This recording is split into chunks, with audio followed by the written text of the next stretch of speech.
Senador, o governo Lula, apesar de toda a filosofia de gastos do presidente, que muitas vezes gera reação do mercado, vem culpando o Congresso Nacional pelo descontrole das contas públicas, diante de aprovação de medidas como a prorrogação do PERSE, aquele programa emergencial para o setor de eventos, da desoneração da folha. Qual é a sua visão sobre esse embate e a sua expectativa sobre as medidas de aumento de arrecadação nesse semestre?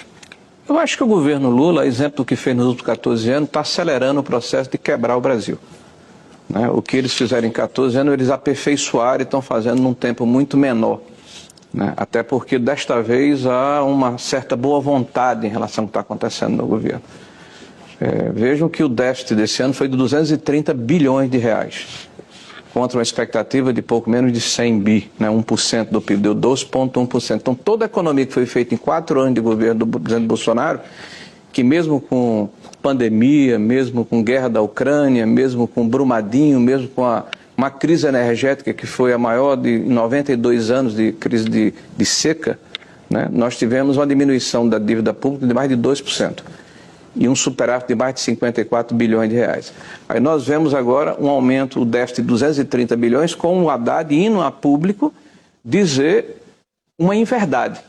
Dizer que isso é culpa do governo anterior, porque 92 bilhões são de precatórios. As pessoas parecem que não fazem conta, e o ministro parece que não tem responsabilidade quando fala.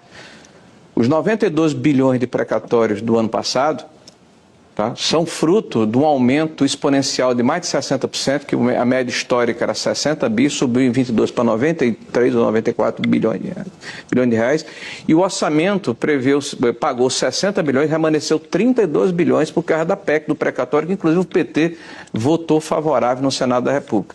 Então sobrou de 22, 32 bilhões.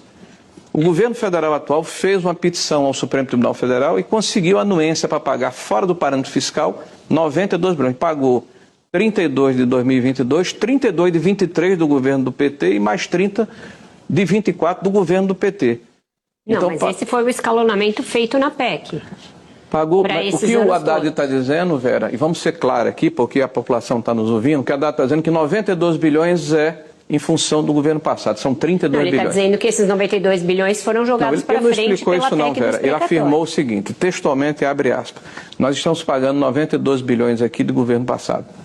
Em qual governo foi feito esse acordo dos precatórios? Foi feito um acordo de deferimento, mas o recurso não é devido do governo passado, é devido de 23 e 24, que já é o governo do PT. Mas... que está dito dentro do orçamento, dentro da PEC que foi aprovada, que o teto era 60 bilhões. O que passar poderia ser diferido até 27. Então, o que foi diferido dos anos de 22 só foi 32 bilhões. Então, se você pegar o período, porque o ano fiscal começa em 1º de janeiro e termina em 31 de dezembro, ele não é expandido até 24.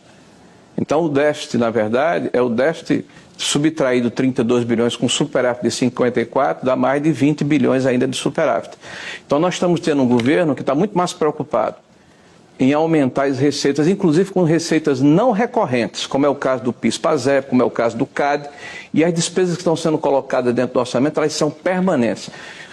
O que vai acontecer no futuro é extremamente previsível. Nós vamos desarrumar as finanças públicas e vamos partir para um processo parecido com o que aconteceu em 2015 e 2016. Basta ver o que está acontecendo com a Petrobras, com o aparelhamento da máquina pública, com a questão do conteúdo nacional, com o lançamento do terceiro PAC, que é uma galhofa, uma brincadeira.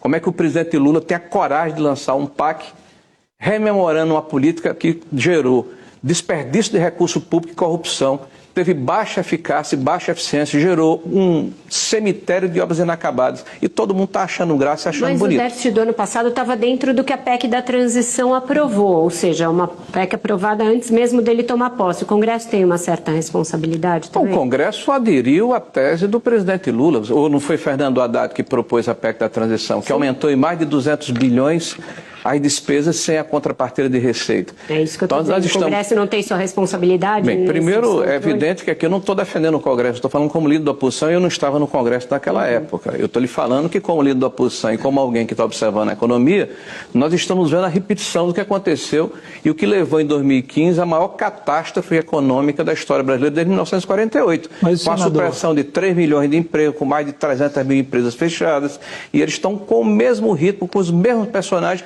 com os mesmos métodos.